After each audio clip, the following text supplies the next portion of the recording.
It's Candace, and listen, thank you for joining us on the channel today. And here's what we're going to do today. I'm actually going to show you how easy it is to file your articles of incorporation or your LLC. It's actually going to be for your LLC, for your limited liability corporation.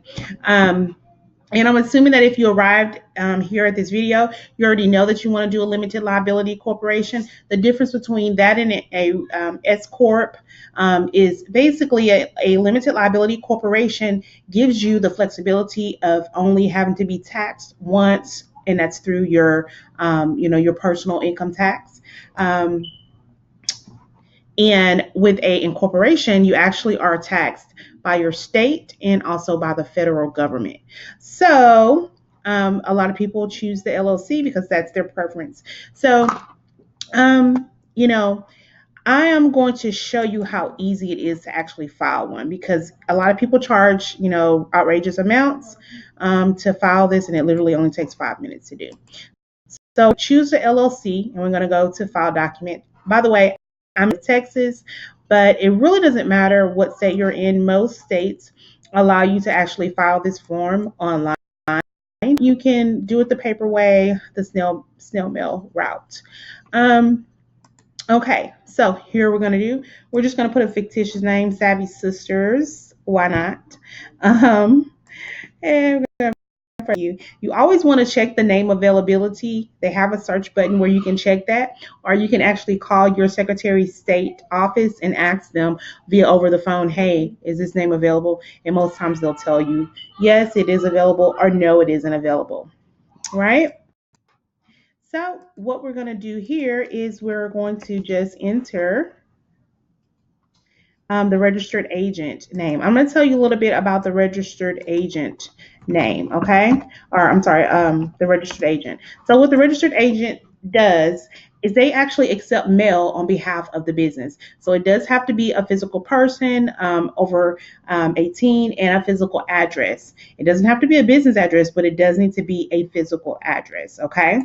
So, and in the state of Texas, it's also a good idea to get this form filled out, which is um, it's actually just a form that basically consents. It says, hey, I do give my consent. I am going to be the registered agent for Savvy Sisters LLC. You would just simply enter your name here and your signature. You can run it through a DocuSign and get the digital signature, save it, and then, hey, come back over here and be ready to actually attach it. You could attach it here if you wanted to.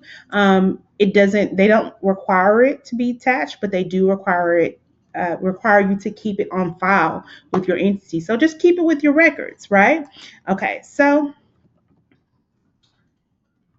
yeah, I'm just going to put a fictitious address in here.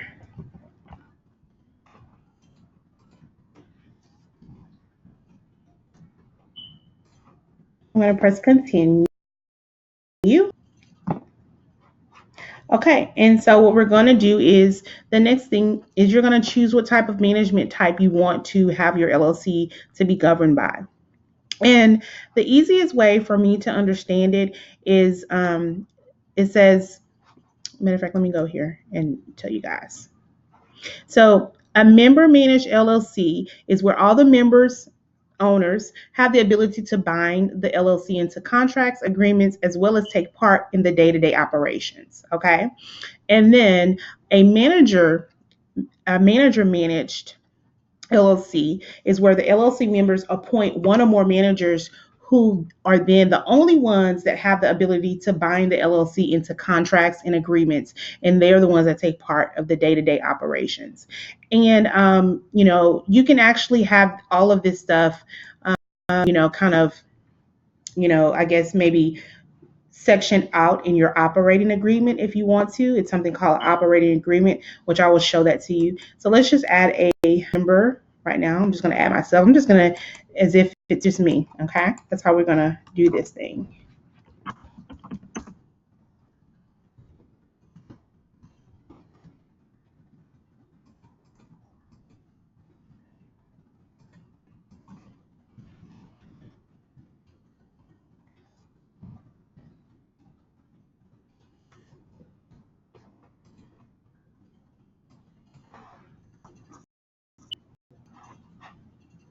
All right, so we're going to press continue.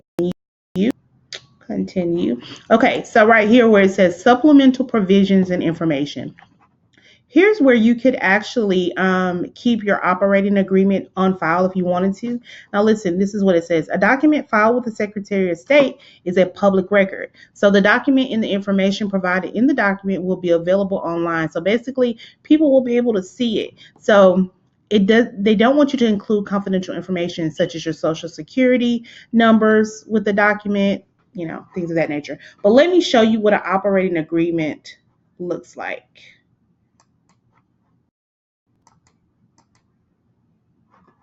So this is what operating agreement looks like, and it's about 16 pages long. You can actually, this is just a sample, a template. You can actually go through it yourself and create one for your business if you like. You can actually do this after you file for your LLC, but you can just go through each one, and it's really simple. These are basic, just basic, tenants or whatever. It says, the name of the company, of course, the term, office and agent. It's just going over the basic stuff of your business. It gets into the compensation and things of that nature. It gets into if the business decides to make loans. So that's if you need an operating agreement. Maybe you have several members and that's something that you want to do. So let's get back to the filing. So you would attach that information here. Press continue. All right, so we're done. Like, we're literally almost done. So I'm going to put my name here.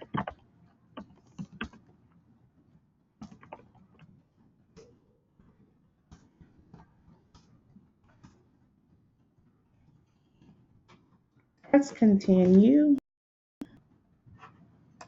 And then I'm going to sign, and that's it, yo. The effective date.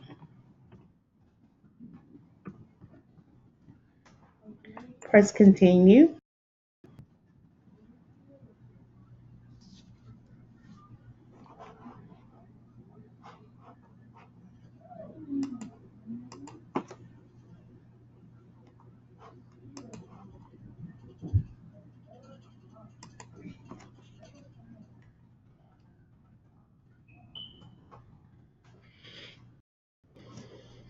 All right, and so this is what it looks like. Now, in the state of Texas, the filing fee is $300 for an LLC. Now, if you were doing a nonprofit organization, it's only $25, and then of course you have to have 3 board members. But this is what it essentially looks like, and this is how easy it is to do. And if I was actually filing this thing, I would click submit filing fee, and then I would be done. And then the state of Texas will actually get back to me within, I think it takes them about, let's say, about 48 hours to get back to you and say, hey, it's approved, and they send you your documents and you're good to go. So that's it, guys. Thanks for hanging with me. Let me know if you have any comments or any questions down in the comment section below. Check you later.